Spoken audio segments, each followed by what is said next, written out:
Hey everybody, welcome back to the Investor Shed podcast. My name is Nick Beveridge and I am here with the bald man, Jeremy Kitchen. Oh, I am so bald today. I shaved my head because I was going to be a guest on a podcast and then they canceled on me. Oh, so you just had to come to this shitty one instead, didn't you? I guess I'll go to my podcast with a shaved head. Anyway, welcome to the show, ladies and gentlemen. Welcome. We have a great show for you today, and I say that episode because I truly love what we do here. Nick just got back from BPCon 2024, didn't you? Yeah, BiggerPockets had a convention, if y'all didn't know. Y'all didn't know. And it was in Cancun this year. We had a fun time in Mexico, and I'll tell you more about it here in the episode. Yeah, if you listen, you will get all the keys on what you should be looking for and looking out for at big conferences. And Nick's big takeaway. But the big takeaway everyone really wants, Nick, is what kind of food should people be indulging in on this episode? On this episode, I think they should be digging into their backyards and get those raw pumpkins that they've been growing all season and just start eating it raw. Raw dogging a raw pumpkin. Raw dogging that raw pumpkin. Oh, I love it. Stay tuned for the episode. You're not going to regret it. Nope. And welcome back to the Investor Shed podcast. I'm Nick Beveridge, your host here with the him of the hour, Jeremy Kitchen. We're bringing pronouns into the mix today. How are we doing today, Nick? Doing pretty fantastic. Good. I'm back. I'm back from BPCon. That's right. Back from Cancun. Not that much more tan. No, you look pretty white still. Thank you. You're welcome. Yeah. That wasn't the goal. Oh, we were okay. indoors mostly. Gotcha. There's a hurricane. Oh, that's true. Yeah. Yeah, there's a hurricane like right there. But wasn't that bad. Still went to the pool. Okay. You can still go to the pool with a hurricane. That's what my dad always said. So. And they're in Cancun. They're used to that stuff. They're like, it's just whatever. You're gonna get wet. Yeah. You're by the ocean, dude. Just figure it out. Yeah. Cool. Yeah, they don't freak out like Floridians do. Florida. They had very much reason to freak out, by the way.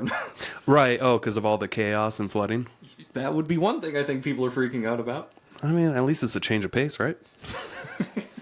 We are going to be talking about Nick's experience today with BPCon and my past experience going to BPCon and just, big conferences in general, what you get out of them, what to look for, what to avoid, and, how to navigate those situations. Yeah. Just so you know, I can make fun of Florida because I used to live there, and I've gone through hurricanes, and I know it's not that bad.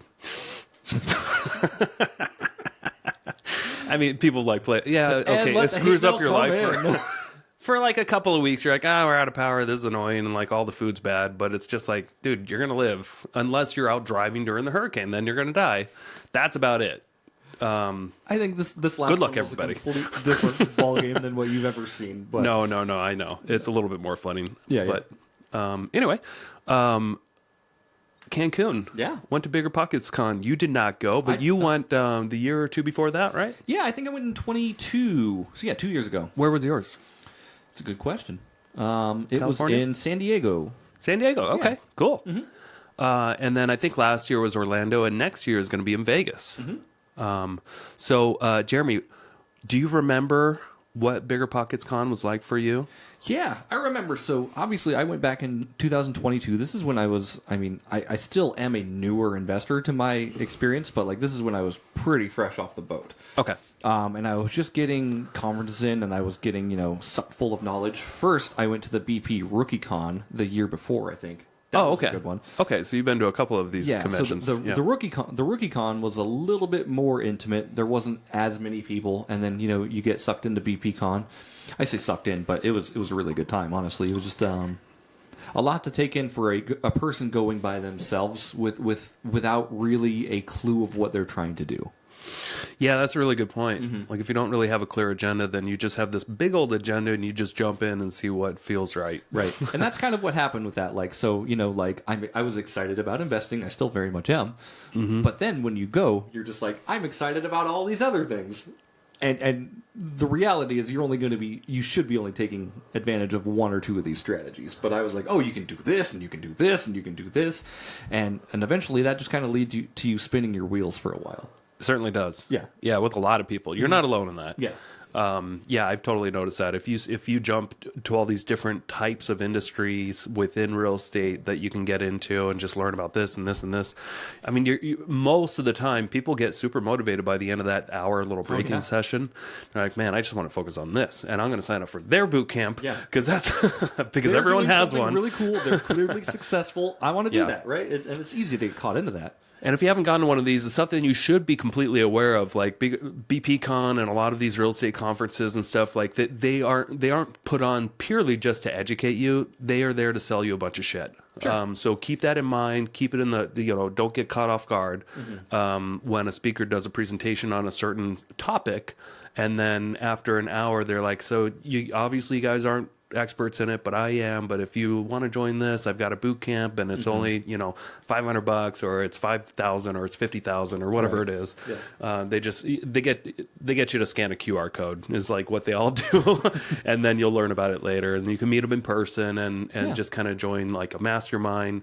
Not everybody has this, but a lot of them have a similar formula. That there's a real estate out there who gets very successful in a certain industry. Maybe they write a book about it, or they go on a few podcasts. They start become known as that person that kind of, specializes in, let's say, RV parks or something like that. And they just kind of, all of a sudden, they have this other business where it's like an education type mastermind focused.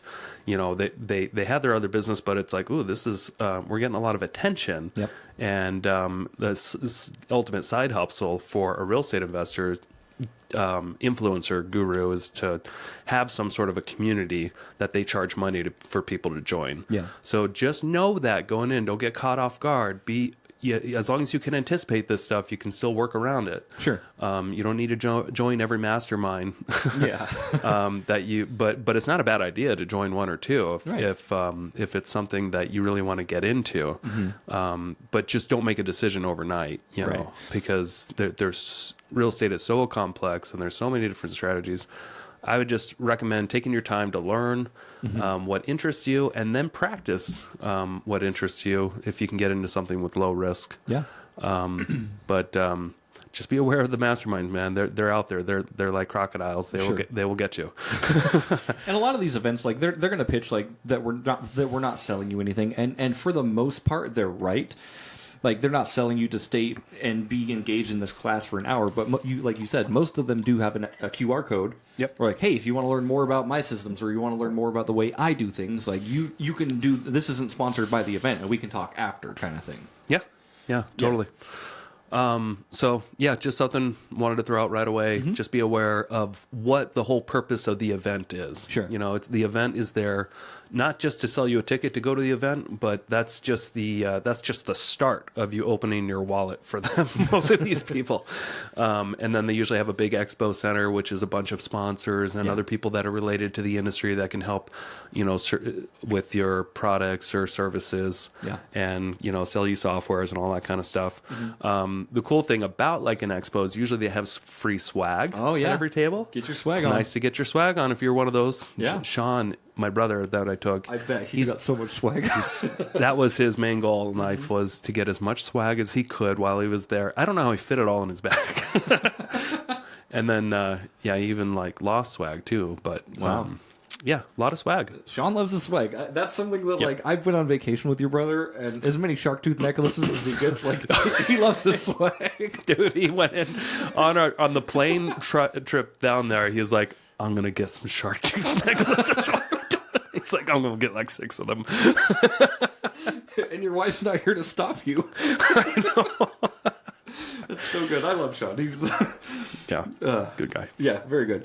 But yeah, these conferences, they're a great way to learn and network for sure. Like, what I found when I went, and I think we're going to dive into it, of course, but when I went by myself, it was an overwhelming experience. Yeah, overwhelming. Overwhelming, yes. Again, there's a lot of people. There's topics being flown left and right at you, and this is going to be most conferences you go to. This is nothing new, but this one, BPCon, is a different animal. There's a lot of people there. Yeah. So would you say when you went by yourself in San Diego, was it a good or bad thing, or did it just not affect you because it was too overwhelming? I think it wasn't good nor bad. I think it was, I would consider it like a neutral thing. Like, okay. I enjoyed my trip. I enjoyed the people I met, but I think it would have been a more enjoyable experience for me to go with like the people that I love. Yeah. And like digress at the end of the day and be like, what did you learn? And like, I didn't have that, Yeah. So like my excitement kind of dissipated because I was just by myself. Yeah. Yeah. Yeah, and I've been at things like this my whole adult life. You know, I'm always going to things like this. And when I was younger, all of it was so intriguing, and I thought I could use every golden nugget you learn. Yep. And implement everything, and that caused a lot of chaos. It does. In my It life. really does. It took me a while to learn. Like, no, just focus on one thing. Yeah. Because if you try to put your effort out there into so many different places, it's like trying to catch a bunch of different rabbits. Right. You're not going to catch any of them. So anyway, I went there with the goal in mind to just like, why don't I just take away like one thing? Yeah. I'm going to go have a good time. We're going to Mexico. Everything's included, you know, all inclusive, right? Resorts are fun. Hang out by the pool a little bit. We didn't do a whole lot of hanging out by the pool. There's maybe 5 minutes each day to do something like that. But it is nice to get away once in a while from North Idaho weather. Oh yeah, absolutely. And go hang out in Mexico. But yeah, that was my goal. I just wanted to be very open-minded, still go to breakout sessions, hear the speakers, and just try to take one thing that like makes the most sense for me that I didn't really maybe totally piece together yet that I want to start implementing. Okay. And that one thing was Cody Sanchez. Do you know her? Mm-hmm. Oh, she was there? Yeah. Nice. So she was one of the keynote speakers. Cool. And she's all about like doing a bunch of different small businesses, buying and stuff. small businesses from baby boomers. She's one of the people like I see, and I'm like, that's a good idea. But then I'm like, that's stretching myself too thin because I don't want to do that yet. But I like the concept of it. Yeah. What I took away from her was, at least from her entire speech, was that I think I need to stay small. But that doesn't mean I have to do small deals. Sure. So I think, and now that I've had a little bit of a taste of bigger deals, I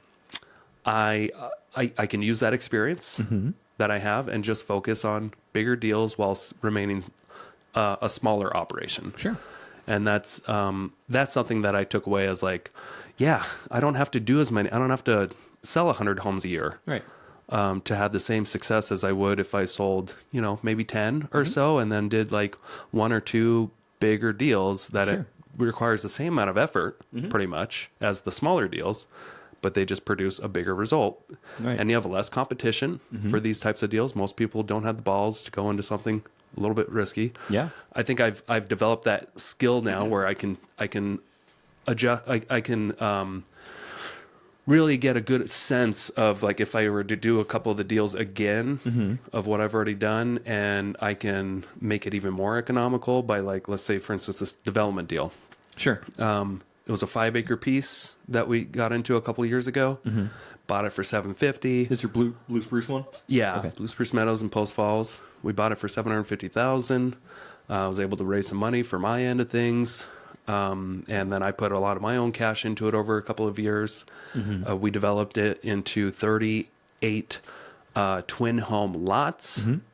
And then we put it up for sale. We started working with Lennar, the home builder, and we went through the whole process with them to deliver them shovel-ready lots for them to just start building. Went through that whole process. We made a ton of mistakes throughout the entire deal. It dragged on like crazy. We worked with the wrong people here and there. Everybody made mistakes. It wasn't just us. It was like the engineers made mistakes. The developer made mistakes. The city made mistakes. But I recently found an opportunity across the street. Nice. For 10 acres. Okay. If I combine two properties. And both I know are motivated to sell. And I know I can go after this again and it'd be double the size. Sure. And I can make a lot less mistakes this time around because we just did it. Right. So it makes more sense for me to focus on stuff like that. Instead of just go back to, okay, I'm going to buy a $150,000 house. We're going to spend 6 months putting 50 grand into it, or 100 grand into it. And we're going to sell it and make a $50,000 profit. Yeah. That probably takes as much effort as it would be to do this multi-million-dollar deal. Sure. And I've already had success with it, making all those mistakes. Now I know I can just make less mistakes. Sure. By learning from everything that I've done on those. So that's what's going through my mind lately. Sure. And I don't want to like contradict you at all, but I remember when you were developing that property in those townhome lots, that was a stressful ass time for you, man. Yeah, and it was all going on in the background. Yeah, yeah. and that But was I was all, like- also working on a bunch of other stuff. Like I Sure. wouldn't have the distractions either. That's true. Maybe some distractions, but not nearly as many. Sure. And that's just like where I was thinking, like, like I know you did have a lot going on, and I remember that was a huge undertaking as far as a project goes. Yeah. And it was all kind of in your lap, which is great because I think you've learned a lot from that. You've learned some of your mistakes. I'm positive you haven't learned them all, and this is not saying you did anything right or wrong, but just it's a different animal, different beast every single time you do it until you've done it 20 times, Yeah. But I think that's really cool. So basically, like, you want to stay small as an investor, but you want to go after bigger deals. Yeah, and what I mean by staying small is like I don't want to grow a big operation with multiple employees and all these extra responsibilities, and then, when you have 20 employees, you need to keep payroll going. Sure do. And need to bring in extra cash, so you need to just say yes to a bunch of opportunities that will bring in income. If I can just focus on staying small and doing bigger deals, I know it's going to be less stressful. Sure. I mean, I've spoken to enough people that are way ahead of me in life now. Spoke to another guy yesterday, very wealthy guy. You know him, but I'm not going to say his name. Okay. I'll say it afterwards. Yeah. But he's traveling around the country right now. And he was helping me with coming up with values yesterday. But we talked about how he grew a big operation too, large operation, and just wasn't worth all the stress and stuff. Sure. But anyway, it's just nice to hear from these people that like have a lot of experience and wisdom growing big things and then scaling down. Scaling's not for everybody. No, it's not. Absolutely not. Yeah. So cool. I think that's really good, and like a cool analogy for it too is fishing. Like what you've been doing is like almost hypothetically dock fishing. So you take your little tiny worm, yeah. right? It's the same lake. You're using the same investment strategies, but you have your little tiny worm and you're going off the dock. You're going to catch a little tiny fish right off the dock, right? Yeah. But if you have the right tools, you have a boat, you have better lures, better fishing pole. You can actually go out with a boat and catch a bigger fish using the same knowledge that you've used when you caught little fish. Yeah, exactly. Okay. Yeah, and essentially what I did a couple years ago was I put 20 different rods in the water, lures in the water, and I tried to hire people to kind of like keep an eye on them. And then as we started getting nibbles, these fishing poles that weren't attended to were just falling into the water, and like we're just trying to, or a better analogy I like to think of is like when you're carrying groceries in. From the store, have you ever had like a full trunk of groceries and stuff, and you try to grab too much, and then as you're walking in, Every if, like, single time. a bag breaks, and everything just spills out, and you like cause a bigger mess, and then like food's going bad as you're trying to pick it up, and if you would have just like grabbed a couple of bags, walked in the house, come back, grab a couple bags, walk in the house, you'd have a lot less spillage. That's true. And a lot more time on your hand. That's true. Than trying to grab all the bags at once and taking that risk of shit breaking. So you don't live under the assumption that all bags come in on the first trip? All bags? It's a common like man meme out there. Like bags come in on the first trip or they don't come in at all.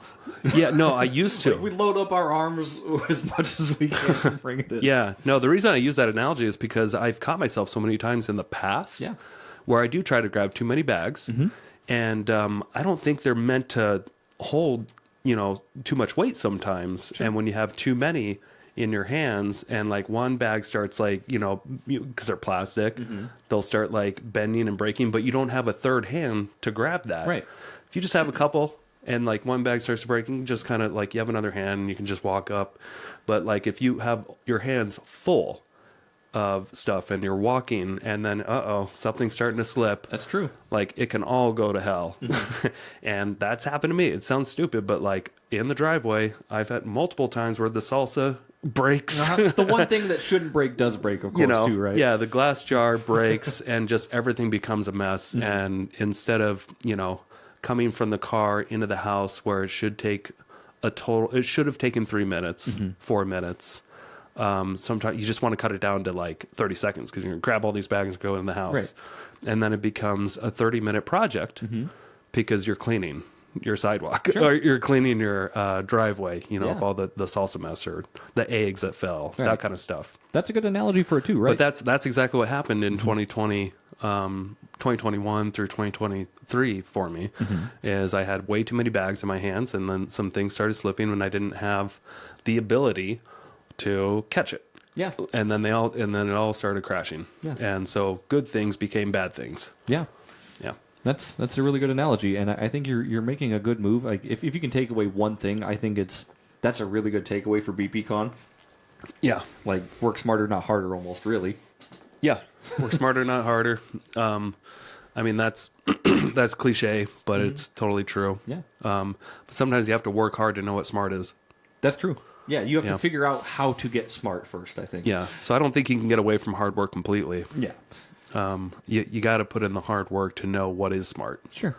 So I guess just going forward, like, you've got this vision in your mind, you've got this key nugget, this juicy takeaway from the event.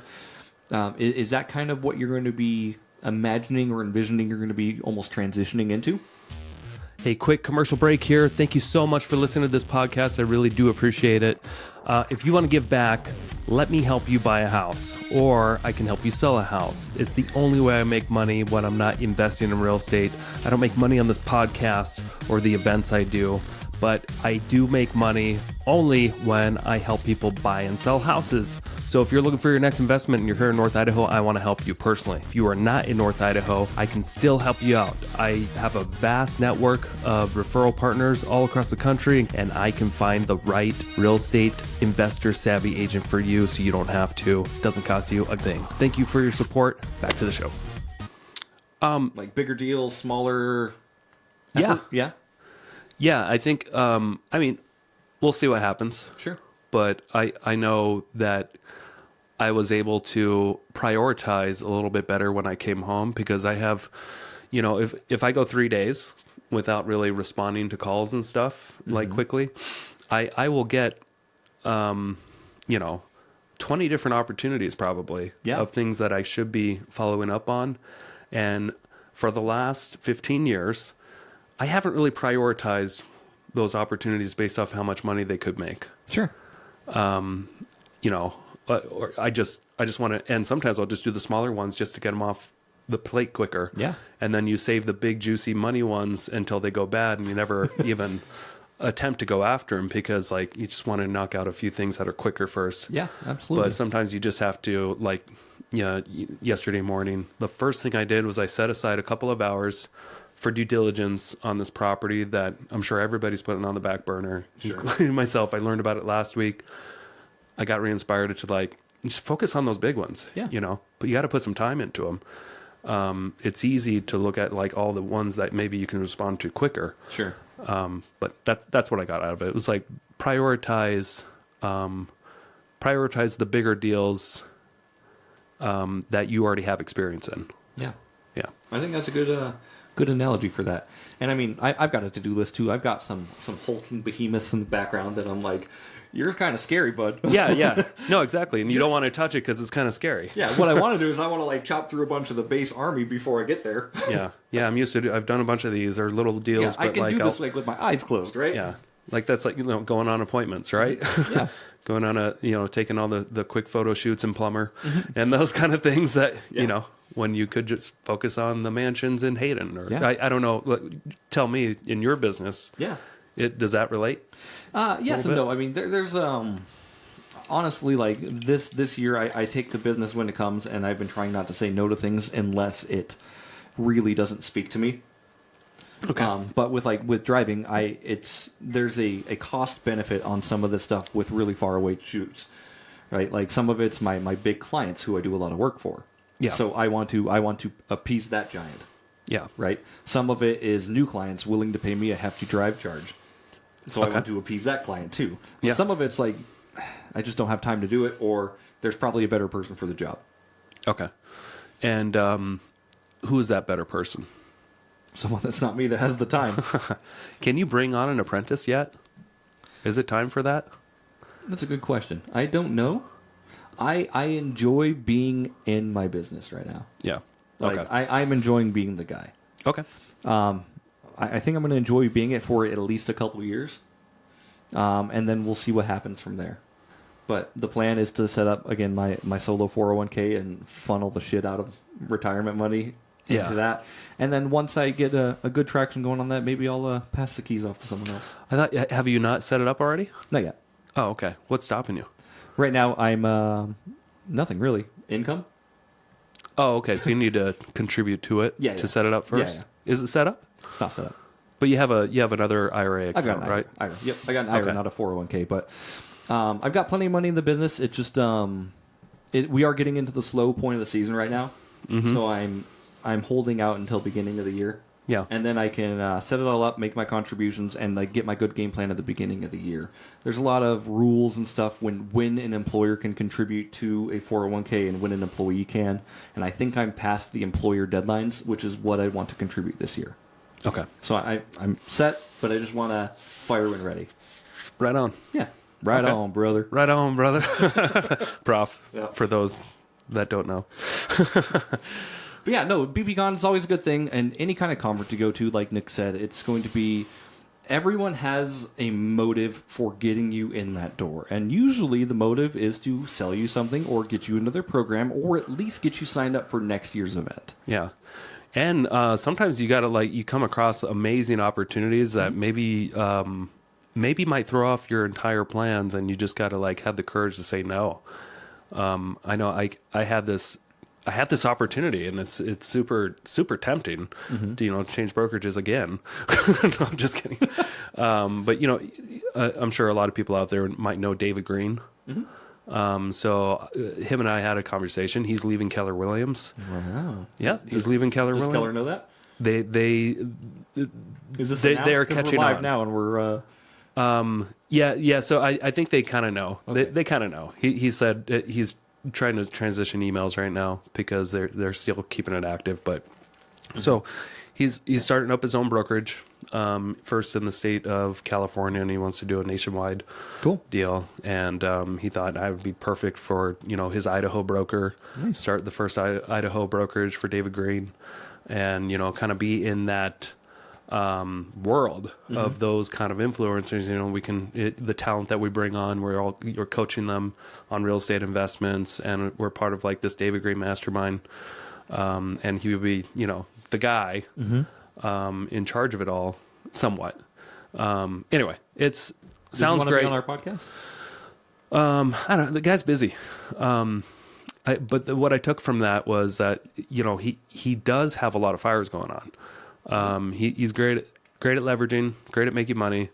But it's talking with him, hearing his story, talking with his team, talk to his team afterwards, all great people. But I think the last thing I need right now is to change things up again. Right. You were in his mastermind for a little bit, or still are, am I correct? I was for a little bit, yeah. Okay. Yep. Did you enjoy it? Nah, not really. That's fine. Yeah.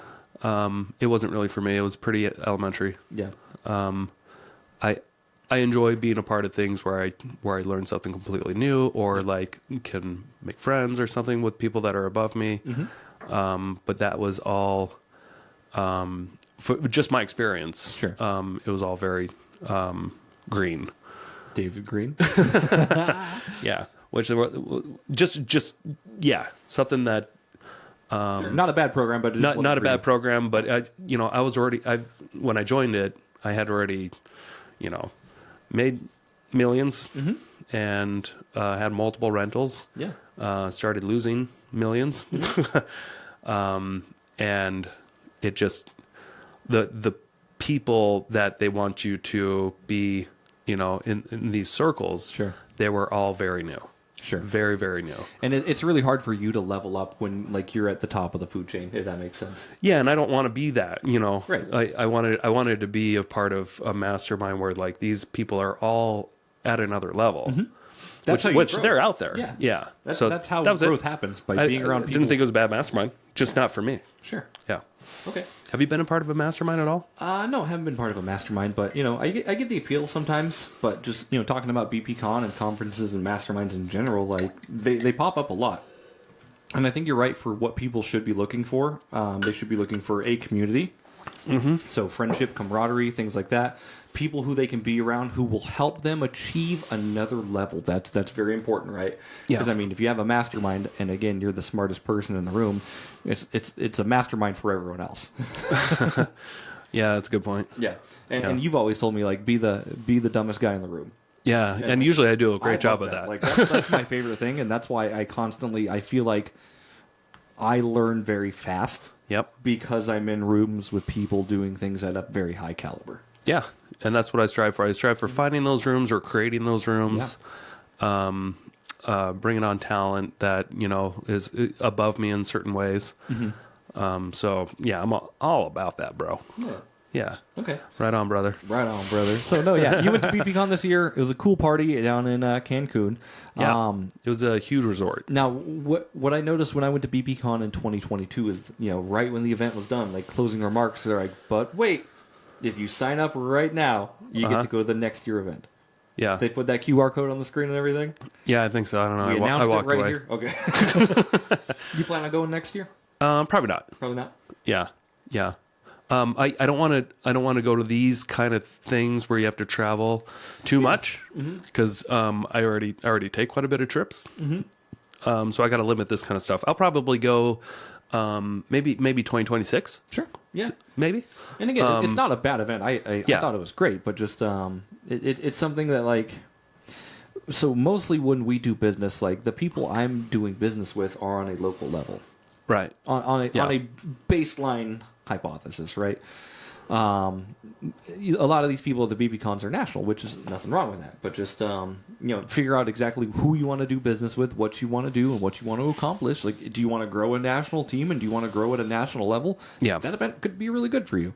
Yeah. No. And there's, like I said, a lot of great breakout sessions, yeah, great for the right type of people, and it's great for me at certain points. But what I know is that I have a plan now. I just need to follow that plan. Okay. See how it goes for a year or two, and then I'll be open to going to another event in the future if I need to change things up or meet new people. I like to be. I would never say like I'll never go again. Right. Or anything like that, but it does take quite a bit out of you, Yeah. It's not just the entry fee and all that stuff, but like a week of your time is pretty expensive sometimes. Sometimes it is, yeah. More than the entry fee. Right. just the absence of being able to do work for a week sometimes Yeah. can be pretty expensive, especially for me, I've noticed. Yeah, that's exactly why I didn't go this year. I'm like, I can't outweigh the cost of me not working for a week Yeah. to actually go to a thing and do a thing. Yeah. But that was my situation this year. But it's also like I wanted to accomplish too, just like, hey, this would be great to go on a trip to Mexico with my brother too, and just it's not just real estate. It's like, hey, let's go have some fun for a few days, Unwind a little bit. Yeah. But another thing I learned while I was there was like, oh, this would have been cool to take my family here, because there were a lot of people that took their families and had their kids, and there were certain breakout sessions just for families and kids. That's awesome. I'm like, oh, man, I should have took them. But Whoops. we're going to Mexico in like 3 weeks. Okay. So Yeah. we're going back to another, Puerto Vallarta. But yeah. How many quesadillas did Sean eat? Not as many as he wanted. He requested more than what was brought to him. Okay. Yeah. I remember when we were at the pool the first time, he asked the lady if he can have 6 quesadillas. And then he's like, and 4 for my brother. I'm like, 2's fine. I'm like, I can probably eat 2 chicken quesadillas. And she's like, okay. And I gave her like $10. You don't have to pay these people anything because it's an all-inclusive resort. Right. But I'm like, hey, sorry for my brother. Here's $10. Right. That goes a long way. And she comes back and she brings 4 quesadillas, 2 for me, 2 for him. And I'm just like, here you go, Sean. You can have one of mine. Yeah. One was plenty. Yeah, 3 and 1. And yeah, so he didn't get as many as he wanted. Bummer, dude. And then and he would have people custom make him quesadillas as much as he could, which they didn't mind. Yeah. I love it. It's never as much as he actually wants. Because at Taco Bell, you can just say how many the order is, Right. and they will gladly serve you that. Right. In Mexico, sometimes they're like, I don't know if you want that many quesadillas. Yeah, we're not going to waste these. And we'll see how you do with half of your order. Yeah, which makes sense, right? Because they're not paid every single. You can't just be like 20 beers and they're like, okay, tough guy, here's one. Can you do it? Oh, they would. They would. Yeah, but the quesadillas are a little stingy with. Yeah, Yeah. they're not watered down. They water down the beer and they water down the drinks. You can't water down cheese and chicken. Oh no, you can't. Yep. Nope. But that's cool. No, I'm glad you guys had a good time, and I want to express too. Like this is like these events are they're huge scale. They're so fun. You meet all kinds of cool people. It doesn't all have to be huge events too. Like there's local networking events that I'm assuming are going on in your area as well. I know Nick runs one. Yep. And then there are like day events in town where if you don't want to go to an exotic resort and have customer service brought to you all day, you can just go hang out with realtors for a couple hours at a local event once a month. The exotic resorts are pretty nice, though. They are pretty nice. It's nice having people just bring stuff to you, and you don't have to whip out. I whipped out my card one time. Okay. I forgot my iPhone charger. Oh. And so I had to buy a little cord for the iPhone charger. Guess how much? From the resort? Yeah. $36. $28. Yep. Okay. Yeah. And you know what? The next day, we saw one at one of the free swag booths. Uh-huh. I was like, God damn it, fuck, shit! I was visibly upset. Other than, okay, well, I did, paid out tips. I brought Right. tip money, but that was the only thing I actually, whipped out a credit card for. Yeah. Anyway. Who was, so I know we talked about your big takeaway, but who was, your best speaker that you saw? Was it Cody Sanchez? So that was one of the big keynotes. It was nice. It was kind of refreshing to hear that, from someone on that level. But it was also cool. I was in a breakout session that David Green put on that was mostly just Q&A. Yeah. And right front row, and we got to hear, his story and his take on. He kind of we did an episode a few weeks ago about our rentals lousy. Mm-hmm. Do you remember that? Yep. And he made a very good point for no, they're not lousy. And even if they don't cash flow, they're not lousy. And this is why. Yeah. And so he just got to break down the basics again of real estate rentals. And he really does believe that buying a home in the near future is going to be a luxury. Yeah. So you might as well get them while you can, because big, hedge funds and stuff are aiming as much as they can. They are buying, as much as they can of these, more affordable homes around the country in certain markets, just because they know it's going to be better than most companies to purchase. Yeah. And it's just, it's going to continue to get worse, most likely. As far as the affordability, and thinks it's a very good long-term play. I believe that too. Sure. But we also made good points of 30 years ago. How much was the average house? Right. How'd you feel about that? Yeah. A lot Did of it feel people. expensive back then? Yes. I remember when we moved to Post Falls in the early 90s, and my parents bought a house for $72,000, and it was just the most expensive thing on the planet. Right. And they had to save a lot for the down payment of, at the time. And they had to sell a truck to help with that down payment. Yep. They really just did whatever they could to get this mortgage on a $72,000 house. And they lived there for 7 years. Mm-hmm. When they sold it, I think they sold it for 90 something. Yeah. So they, made quite a bit on that. But that same house today would sell for $450,000. Oh yeah, easy. And that's not completely uncommon if you just look at every 30-year period in real estate. How much appreciation do you have? It's typically 5 times. Right. So, what's the, it is kind of hard right now to save for a $400,000 home down payment. But can you imagine 30 years from now? Yeah. What that house could potentially be worth if it's on the same trajectory as the other ones. You take 450,000, multiply that by 4 or 5, you're in the potential millions. Yep. It's not super complicated math. No. But you could be in the lower to mid 1 million for just a one base, house for a base 3.2 in Idaho, and that's so it's if you that way can in a lot of areas too. It's California, it's that price. And 30 years from now, $1 million is not going to feel like as much as it is today. It won't. So I mean, it's a great hedge against inflation. But what you could potentially try to focus on as a real estate investor is buying one house a year as a rental, trying to figure out how to find a great deal. get it under contract where you don't have to put as much down as you normally would if you bought something right off the market. Try to get a discount. Make that your focus once a year. Just try to find a great deal once a year. Network with a bunch of agents, wholesalers, whoever you can. Just find one deal a year. I think anybody can do that. Yeah. And buy that house, rent it out, try to get it to, if you can't get it to cash flow, get it to break even. Yep. But you try not to unless you can afford it. And he made a very good point for like, if you have a high income, you don't need to buy stuff that cash flows. Doesn't matter. Yeah. Because like you're dependent on your tax situation annually, Right. it could definitely help you still financially if you just got to break everything down on an annual basis and talk with your tax guy. Yeah. Sometimes buying something that is negative cash flow, $500 a month, could actually be good for you. It's a big boy every yeah. year, depending on the tax bracket you're in and the kind of other jobs that you have Sure. or businesses. So don't rule it out completely just because it doesn't cash flow with 20% down right now. Right. Yeah. I think that's a really good point. Like, I mean, like for us who aren't in like, high income bracket, that's a scary move, right? Yeah. But for somebody else who has the capability to hold on to this asset and just wait for time, because time will be your biggest investment in this thing. Hedge funds are doing it. Yeah. And hedge funds make a lot of money. Great.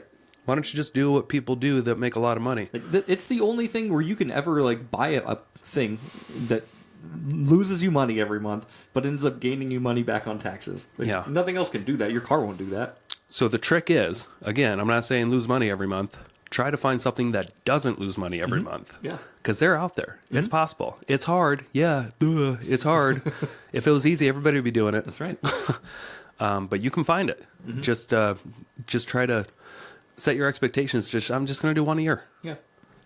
If you're out there and you're confused on, exactly what to do and how to do it, Yeah. just lower your bar, but make sure that you're consistent. Sure. I think in 2022, when I went to BPCon, David Green did a breakout session on house hacking. Yeah. It was just pretty cool just watching him and just like, okay, so you have this house, right? You can rent it for this if you just get one family in there. Or you can divide it in half and have a shared space and you can make this. Or you can divide it in fourths because there's 4 bedrooms and make this. Yeah. Like you have more options than you think you have with just owning a house. Yeah. And especially with like ADU laws and stuff changing, like in Hayden, it is so easy. Not with every property by any means, Yeah. but if you had the property that's set up right with the right approach and the right lot space, you can build an ADU in Hayden.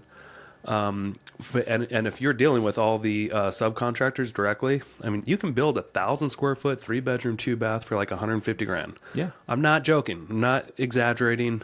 I've done it in when construction was at its peak, Yeah. as far a couple of years ago, and I know doing it today I can build it even cheaper. But yeah, if you have and it's not just limited to Hayden. It's just easier there because like the zoning laws and stuff, like you don't have to live in one or the other to Right. build. And there aren't any restrictions like as far as in general in Hayden, like you can have Airbnbs in both units or one. I know downtown Coeur d'Alene could be different. Sure. It's going to vary city to Post city Falls can for be sure. different. I think you have to, for the most part, you have to live in one or the other to get approved for a permit for Yeah. building an ADU. But just, or if you're out in the county, it could be Yeah. different. So check out your options with ADUs. Check out your county laws for sure before you get into projects. If you were to do that, make sure you know while you're doing your due diligence what you can and cannot achieve at that property. Yep. Yeah, that's good. I think Hayden's a good place to do that. And obviously, this is all local to Idaho right now, but you can do this with any market. So just find out exactly what you can and can't do, and work within those parameters so you don't get sued. And You can try to make it work in any market. you can try to make it work. Not all markets will let you do whatever you want. That's what I'm with saying. You can ADUs and look at stuff. any market. Yes. Doesn't- Yeah. And you should do that research if you are looking for a market for sure. Yeah. Do the research. Yeah. Bro, and you know what's really helpful to do research? ChatGPT. Is it? Because it will go through your bylaws and stuff for each, like very quickly. Yeah. It may not be 100% accurate, but it will give you a good idea if it's something to pursue or not and Sure. look at further. If you see a property and you just real quick I want to buy a property in Post Falls and could I build an ADU here and what are the restrictions and Right. blah, blah, blah, blah, blah. It will actually potentially give you an accurate answer because it does skim the internet. Sure. and it knows to go to the Post Falls website and skim through that code. Yeah. Because it reads all this stuff, Yeah. and summarizes it for you. So, and then if it's feeling positive, then take it a step further and call the city. Let's try to verify this stuff. Yeah. Don't buy something without doing more than that. But ChatGPT is a great way to start off. I love it. Yeah. We should do a full episode on due diligence sometime. Ew. Okay. Ew. Yeah, it's I think it's a good thing for people to know, and what you should be looking for, and what tools and resources are available to do that. Yeah, it's a good idea. Yeah, it's a good idea. Yeah, I have the good ideas when they come. So, other than that, what else has been new, Nick? Obviously, you got back from BPCon, and what's new in the world of Mr. Beveridge? Oh, okay. I'll let you in on a little secret. Okay. Not much. Okay. No. We are switching brokerages again. Mm-hmm. We said that, I think. Yep. Yeah. Sorry out there for those of you that are like, wait, I thought you were preaching consistency and just stick with one thing. We kind of are. We kind of are. We tried to go off. One of the episodes that came out this morning was about a month old, and in that episode, I was talking about how we just we're purchasing this building on in Hayden on Government Way. Yep. We backed out of that. Sorry, guys. The numbers didn't work. Yeah, and that's okay. We thought they worked. They didn't work. Loan terms changed on us, and then other circumstances changed, and we just had to dial it down. So as of now, we are doing our monthly meetups at the Ponderosa Capones. Okay. The golf course Nice. out there. I think it's Ponderosa Springs. In Post Falls? It's in Coeur d'Alene. Oh, Coeur d'Alene. Okay. So we're still doing our monthly meetup the first Thursday of each month. If you guys want to come to that, just message me. I'll get you on the invite list. Yeah. That place was great. It was great doing it because you can actually order food and stuff. Yeah. And people love Capone's. Yeah. People love Capone's. And most people don't even know that Capone's owns a third location on this golf course that they bought a few years ago. I didn't even know that until you just told me. Yep. I just knew the Hayden and... Sorry, fourth location. Okay, yeah, I was like, I knew Hayden and Post Falls, and there's a Coeur d'Alene one too. But... Yep. So there's a second Coeur d'Alene one. Ooh, juicy. At the golf course. Wow. They bought it a few years ago. Nice. Yeah. So it's an active Capone's out there too, and people can just order food and... Yeah, they don't have the full menu or the full bar, but they got a lot of it still. Do they have the taco pizza? I don't think they do pizza there because they don't have that brick oven thing. Yeah, you can be very angry about it. Jeremy's very angry for those that are just listening to audio. He's yelling the F word in the just mouthing it. Okay. I think we should probably wrap it up. Yeah. It's going to be a wild weekend. It is going to be a wild weekend. So yeah, thanks so much for joining us today. If you joined us on live, thank you so much. Instagram, Facebook, and X, we love and appreciate you all. X gonna give it to you. That's right. And if you just found us just randomly, make sure you search the Investor Shed podcast on Apple Podcasts and Spotify. Listen to a couple episodes, see how you feel, and if you like us, give us a 5-star review. Really helps the show gain traction and get us new viewers like yourself. So thank you so much. And if you really want to stand out, give us a 3-star review. Yeah. What happens if they leave us a 3-star review? Jeremy will hunt you down with our. We have resources to find people because we're real estate investors. Yep. ChatGPT. And he will bite your spouse when you're not looking. I'll do it when you're looking. I show no shame. I want to look you dead in the eye, and I want to bite your spouse, and I want to say, you did this. And I'm going to be standing in the corner filming live with TikTok. Make sure you don't get biting either. Yeah. For legal purposes, right? Anyway, Thanks so much for joining. We love you. We will see you next week on the Investor Shed podcast. He loves you. I don't. Thanks, everyone. We're Click the done. button. Okay. I'll click the button over here. Thank you That all. probably. Does that. Thank you so much for checking out the Investor Shed podcast. If you enjoyed your time, make sure to leave a 5-star rating and review on Apple Podcasts and Spotify. Follow along on YouTube, TikTok, and Instagram at The Investor Shed for shorts and promos about each episode. Do you want to be a guest or know someone who has great real estate investing advice and stories? Reach out to us at theinvestorshed@gmail.com.